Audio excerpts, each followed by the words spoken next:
Hola, hoy os traigo un nuevo vídeo de Hablando de y os voy a dejar como siempre abajo la lista de reproducción en la que podéis ver todos los vídeos que he hecho sobre diferentes autores que me gustan mucho. Y hoy vamos a hablar de Diane Wynne-Jones. No sé si se dice así su nombre, siempre me lo he preguntado si será Diane Wynne-Jones, no lo sé. Yo así la voy a seguir llamando por el resto de mi vida, claramente. Tenía muchas ganas de hablaros de esta autora porque es una de mis escritoras preferidas dentro del género fantástico y juvenil, infantil.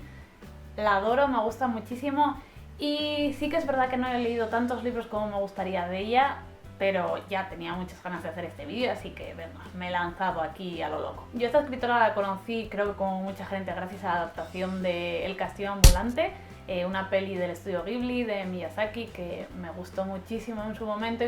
Luego descubrí que gente como Neil Gaiman la admiraba muchísimo y ya desde pequeñito pues había leído sus novelas y le habían influido muchísimo, y de hecho los dos fueron amigos hasta que tristemente Diane Wynne-Jones murió. Para quien no la conozca, Diane Wynne-Jones es una autora británica que falleció recientemente en el 2011, creo recordar, y se caracteriza en sus novelas principalmente por su sarcasmo, su sentido del humor y sobre todo yo creo que por su excentricidad, porque es una autora que escribe un poco lo que le da la gana. En eso me recuerda un poco a Roald Dahl, que es un autor que, bueno, pues es políticamente incorrecto en todas sus novelas, aunque estén dirigidas a niños, le da igual, él no sigue las pautas que hay que seguir para escribir para niños, y yo creo que Diane Wynne-Jones hace exactamente lo mismo. No tiene nada que ver sus novelas con las de Roald Dahl, pero lleva, yo creo, ese estilo también de yo escribo esto que es lo que me gusta, con los personajes que me gustan, y me da igual si es adecuado para adolescentes, para jóvenes adolescentes, para niños, no me importa. Yo voy a meter estos personajes que son muy locos, muy diferentes, este tipo de tramas quizá a veces muy duras para niños pequeños, no me importa y pa'lante. Y eso creo que define sus libros. Es una autora que también se la ha comparado mucho con J.K. Rowling y su Harry Potter. De hecho, Diane Wynne-Jones dijo que ella sospechaba que J.K. Rowling tenía que haber leído sus libros de joven porque sí que tenían muchas similitudes. Y es verdad que tienen muchas similitudes, sobre todo con Harry Potter, en la temática esa de los mundos fantásticos, esa evolución del niño en una situación pues bastante precaria, que se encuentra a sí mismo, que pues eso, va descubriendo ese mundo mágico, pero la manera de escribir de las dos no tiene nada que ver. Diane Wynne-Jones es una autora que sobre todo ha escrito para un público infantil juvenil, aunque también tiene algún libro adulto. Tiene algunos libros también para niños pequeños, de 6 años o cosas así, pero normalmente escribe para un público que es mi preferido dentro de la literatura infantil, que es de 10, 12 años, 13, que son estos preadolescentes, que es que a mí me encantan esos libros, porque no llegan a ser los típicos libros juveniles, que ya tiene que haber como pasión, situaciones extremas, violencia, ni son demasiado infantiles. Entonces tiene ese punto de aventuras, diversión, puede haber cosas duras también, dramáticas, pero no tiene por qué ser todo eso, romance, pasión, en fin, lo que requieren los adolescentes.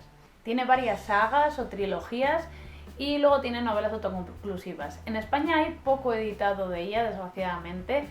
Yo lo he leído prácticamente todo lo que he editado en español. Hay algunos libros que están algo descatalogados, pero bueno, ahora os voy a contar.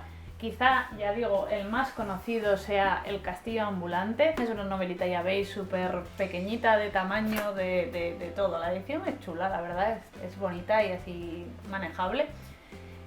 Este es el primer libro de la trilogía de Howl. La segunda parte es El castillo en el aire y la tercera, La casa de los mil pasillos. Estos dos libros, en mi opinión, no le hacen justicia al primero. Si leéis El castillo ambulante quizás os decepcionéis, sobre todo el tercero es bastante insípido. Aún así, esta autora, a mí me pasa que tiene libros que no me dan más, que igual no logran, son un poco caóticos y no logran enamorarme, pero siempre tiene algo original, distinto. Por ejemplo, en El castillo en el aire recuerdo que al principio incluso me aburrió, pero luego al final me impresionó muchísimo cómo ataba todos los cabos sueltos, cómo encajaba toda a la perfección. Además salen los personajes del castillo ambulante, porque aunque no es una trilogía cerrada, sino que cada uno de los libros cuenta historias distintas con personajes distintos, sí que aparecen de vez en cuando personajes así esporádicamente de los otros libros, y eso hace mucha ilusión. Luego en español también tenemos el primer libro que se ha editado recientemente de Charm Life, de los mundos de Crestomanchi. Yo no sé, creo que se tradujo como Una vida mágica. Os voy a dejar una imagen por la pantalla, creo que se publicó hace un par de años o cosas así, me hizo mucha ilusión. Yo lo tengo en esta edición en inglés, pero quiero hacérmela en español también, para tenerla en español porque, en fin, me hace ilusión. Este libro también me encantó, es mi libro preferido de esta autora junto con El castillo ambulante y lo recomiendo muchísimo. Si podéis comprarlo, además está súper baratito en español, pues a él. Pasa lo mismo, tiene secuelas, veis, yo tengo el segundo que todavía no he leído, pero por lo que tengo entendido va cambiando de personajes también, es un poco como El castillo ambulante. Igual aparecen algunos, pero no sigue la trama linealmente, o sea que puedes leerlos independientemente cada uno. En español también tenemos la guía completa de Fantasylandia, que es una guía muy cómica y muy sardónica, haciéndose un poco, bueno, riéndose un poco de los típicos libros de magia y hechicería. Y bueno, pues ya veis, es como una guía que viene muy bien si os gusta escribir o os gustan las curiosidades, para daros ideas y para, no sé, reíros un rato, está bien, es curioso.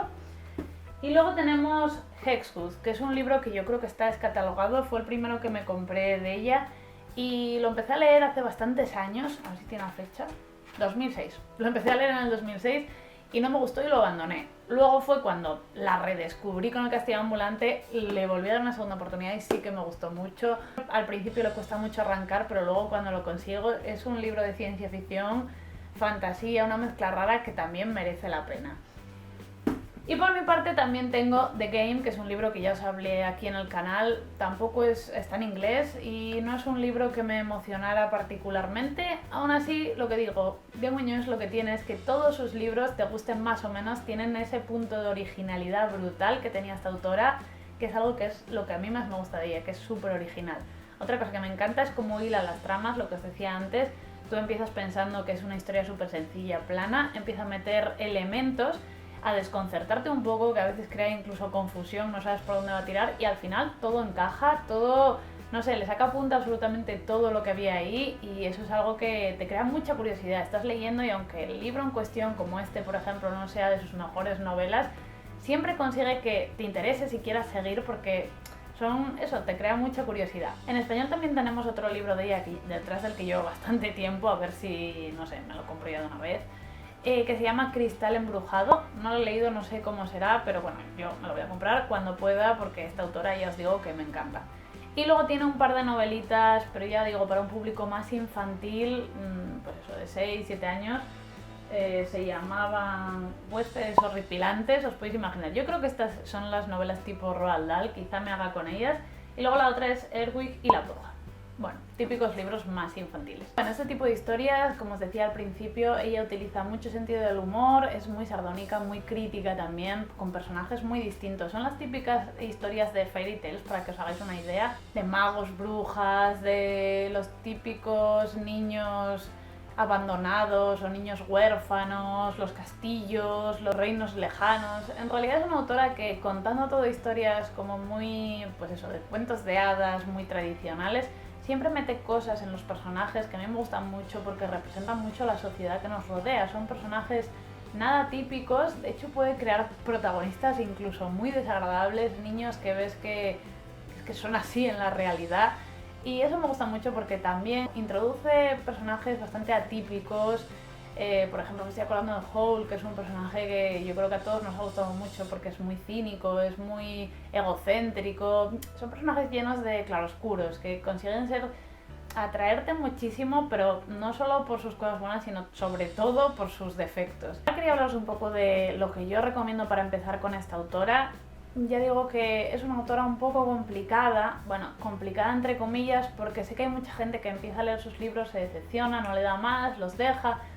No es una autora que te enamore desde la primera página, no es como J.K. Rowling o ese tipo de autores que dices, bueno, es que ya me enganchó en el primer minuto. No, a mí me pasó con absolutamente todas sus novelas, que tardó unas igual 50 páginas o un poco más en meterme yo, involucrarme en la historia. Al principio es como todo muy, en fin, te cuesta entrar por ella normalmente, ¿eh? Hay que darle su tiempo. Yo os recomiendo muchísimo, sin duda, empezar por El castillo ambulante. Es a día de hoy mi novela preferida de esta autora. Fue la primera que leí, la que más me gustó y bueno, creo que tiene un encanto maravilloso. Si habéis visto la peli de Miyazaki, os la recomiendo muchísimo porque aunque tiene el mismo espíritu, hay cosas muy distintas, que por cierto os voy a dejar por aquí una entrevista que vi de la autora hablando de la película, lo que le gustaba a la peli, las cosas que tenían en común. Está subtitulada en castellano, así que no os lo perdáis, es muy cortita, pero bueno, se aprecia el cariño que tenía ella a esa película, que me parece muy buena adaptación, pero de verdad, no os perdáis el libro porque tiene cosas distintas y para mí es mucho más redondo, aún encantándome la peli, ¿eh? Y también, por supuesto, os recomiendo, pues como decía antes, Charm Life o Una vida mágica, creo que se había traducido en español, que es otra historia muy chula. Cualquiera de los dos libros creo que os va a encantar, a mí me gustaron muchísimo los dos. Y son dos historias, pues eso, infantiles, pero ya juveniles, que podemos disfrutar a un público adulto. El Castillo Ambulante, de hecho, está protagonizada por adultos, Charm Life por niños, pero bueno, tiene personajes adultos por ahí súper carismáticos, geniales. Tienen tramas que enganchan mucho y sobre todo esa atmósfera, esa reconstrucción de ese mundo fantástico. Después de esto os recomendaría que le dierais una oportunidad al Castillo en el Aire, que es el segundo, ya digo, del Castillo Ambulante. La gracia que tiene es que si habéis leído el primero, pues os va a hacer mucha ilusión ver a los personajes hacia el final de la novela cómo aparecen y cómo se cierra la trama. Sé que puede resultar un poco pelma al principio, pero bueno, hacia el final mejora la cosa. Y por último, bueno, La Casa de los Mil Pasillos es uno de estos libros que Diane Wynne Jones, tú ves que tiene muy buenas ideas, que está todo muy bien pensado, pero luego no sabe exprimir el jugo de todo eso, que toda la trama daba para mucho más. Es algo que le pasó también con The Game. Es otro libro que para mí tiene unas ideas y, jolín, la trama en sí es súper interesante y lo plantea de manera genial, pero luego no sabe desarrollarlo bien, los personajes no son suficientemente interesantes, se hace un poco caótico. Son dos libros que, bueno, para mí se quedan un poco así. Con lo cual, después de ese, me imagino que ya para cerrar la trilogía os pasará como a mí y os querréis leer este, pero ya digo, no pongáis las expectativas muy altas. Después, lógicamente, os recomendaría leer Hexfood porque es una muy buena novela también, con esas mezclas de ciencia ficción y fantasía, y sobre todo que es muy original y muy diferente. A mí me sorprendió mucho cómo mezcla los mitos artúricos, con todo esto de la ciencia ficción de los robots. No sé, es una mezcla bastante curiosa. Y bueno, eso es un poco todo, porque tampoco tenemos muchos libros traducidos al español. Ya digo que sea como sea, aún siendo un libro que quizá no os impacte como puede pasarte con algunos libros de Diane Wynne Jones, todos van a tener algo especial, todos os van a sorprender la increíble imaginación que tenía esta autora, lo creativa que era y también el humor negro que tenía, porque es que esta mujer, ya digo, hacía lo que le daba la gana y punto, y a mí eso es que me encanta. Y nada más, tampoco tengo mucho más que decir, simplemente recomendaros esos libros y espero que le deis una oportunidad a la autora porque es muy, muy especial, muy distinta. Y nada más, nos vemos pronto, como siempre, la semana que viene. Muchas gracias por estar ahí y adiós.